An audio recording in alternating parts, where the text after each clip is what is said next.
Центр дал команду, и началось.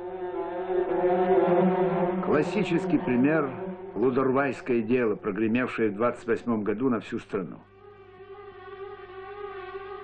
Суть его в том, что по решению сельского схода были выпороты нерадивые крестьяне, вовремя не поставившие изгородь, что привело к потраве посева. Был устроен показательный процесс.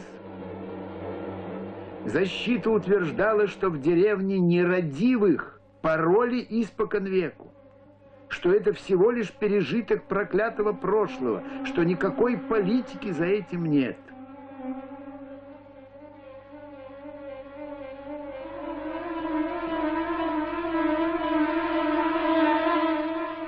Обвинение подошло к делу с классовых позиций и настаивало на его политическом характере.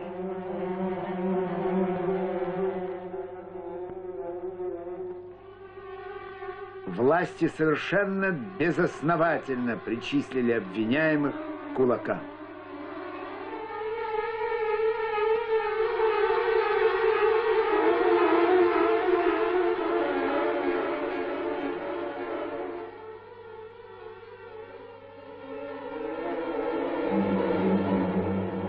Приговор суда был предельно суров. На всю страну прозвучал наказ, как нужно поступать с кулаками.